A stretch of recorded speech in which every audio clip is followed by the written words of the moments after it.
Funeral of the big tree, Ezekiel 31. In the 11th year, on the first day of the 3rd month, God's message came to me. Son of man, tell Pharaoh, king of Egypt, that pompous old goat.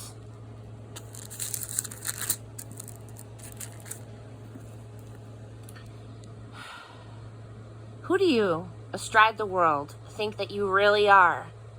Look, Assyria was a big tree, huge as a Lebanon cedar, beautiful limbs offering cool shade, skyscraper high, piercing the clouds. The waters gave it drink, the primordial deep lifted it high, gushing out rivers around the place where it was planted, and then branching out in streams to all the trees in the forest. It was immense, dwarfing all the trees in the forest, thick boughs, long limbs, roots delving deep into earth's waters. All the birds of the air nested in its boughs. All of the wild animals gave birth under its branches. All the mighty nations lived in its shade. It was stunning in its majesty that reached of its branches, the depths of its water-seeking roots. Not a cedar in God's garden came close to it. No pine tree was anything like it. Mighty oaks looked like bushes growing alongside it. Not a tree in God's garden was in the same class of beauty. I made it beautiful, a work of art in limbs and leaves, the envy of every tree in Eden, every last tree in God's garden. Therefore, God the Master says, because it skyscrapered upwards, piercing the clouds, swaggering and proud of its stature, I turned it over to a world-famous leader to call its evil to account. I had had enough. Outsiders, unbelievably brutal, felled it across the mountain ranges. Its branches were strewn all through the valleys, its leafy boughs clogging all the streams and rivers. Because its shade was gone, everybody walked off. No longer a tree, just a log. On that dead log, birds perch. Wild animals burrow under it. That marks the end of the, quote, big tree nations. No more trees nourished from the great deep. No more cloud-piercing trees. No more earthborn trees taking over. They're all slated for death. Back to earth, right along with men and women for whom it's dust to dust. The message of God the Master. On the day of the funeral of the big tree, I threw the great deep into mourning. I stopped the flow of its rivers, held back great seas, and wrapped the Lebanon mountains in black. All of the trees of the forest fainted and fell. I made the whole world quake when it crashed, and threw it to the underworld to take its place with all else that gets buried. All the trees of Eden and the finest and the best trees of Lebanon, well-watered, were relieved. They had descended to the underworld with it, along with everyone who had lived in its shade and all who had been killed. Which of the trees of Eden came anywhere close to you in splendor and size? But you're slated to be cut down to take your place in the underworld with the trees of Eden, to be a dead log stacked with all the other dead logs among the other uncircumcised who are dead and buried. This means Pharaoh, that pompous old goat, this decree of God the Master. Chapter 32, a cloud across the sun. In the 12th year, on the first day of the 12th month, God's message came to me. Son of man, sing a funeral lament over Pharaoh, king of Egypt, and tell him, you think you're a young lion prowling through the nations, but you're more like a dragon in the ocean, snorting and thrashing about. God the Master says, I am going to throw my net over you. Many nations will get in on this operation, and haul you out with my dragnet. I'll dump you on the ground, out in an open field, and bring in all the crows and vultures for a sumptuous carrion lunch. I'll invite wild animals from all over the world to gorge on your guts.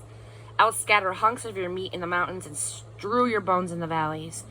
The country, right up to the mountains, will be drenched with your blood filling every ditch and channel. When I blot you out, I'll pull the curtain from the skies and shut out the stars. I'll throw a cloud across the sun and turn off the moonlight. I will turn out every light in the sky above you and put your land in the dark. This is a decree of God the Master. I'll shake up everyone worldwide when I take you off to captive to strange and far-off countries. I will shock people with you. Kings will take one look and shudder. I'll shake my sword and they'll shake in their boots.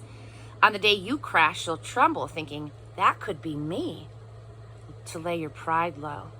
God the Master says, the sword of the king of Babylon is coming against you. I'll use the swords of the champions to lay your pride low. Use the most brutal of nations to knock Egypt off her high horse, to puncture that hot air pomposity. I'll destroy all their livestock that graze along the river. Neither human foot nor animal hoof will muddy those waters anymore. I will clear their springs and streams and make the rivers flow clean and smooth. This decree of God the Master. When I turn Egypt back to the wild and strip her clean of all her abundant produce, when I strike dead all who live there, then they will realize that I am God. This is a funeral song. Chant it.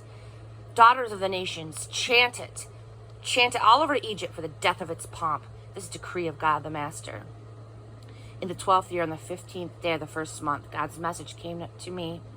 Son of man, lament over Egypt's pompous ways. Send her on her way. Dispatch Egypt and her proud daughter nations to the underworld, down to the country of the dead and buried. Say, you think you're so high and mighty? Down! Take your place with the heathen in that unhallowed grave. She'll be dumped in with those killed in battle. The sword is bared. Drag her off in all her proud pomp. All the big men and their helpers down among the dead and buried will greet them. Welcome to the grave of the heathen. Join the ranks of the victims of war. Assyria is there and its congregation. The whole nation's a cemetery. Their graves are in the deepest part of the underworld, a congregation of graves, all killed in battle. These people who terrorize the land of the living. Elam is there in all her pride, a cemetery, all killed in battle, dumped in her heathen grave with the dead and buried. These people who terrorize the land of the living, they carry their shame with them, along with the others in the grave. They turned Elam into a resort for the pompous dead, landscaped with heathen graves, slaughtered in battle. They once terrorized the land of the living. Now they carry their shame down with the others in deep earth. They're in a section set aside for the slain in battle.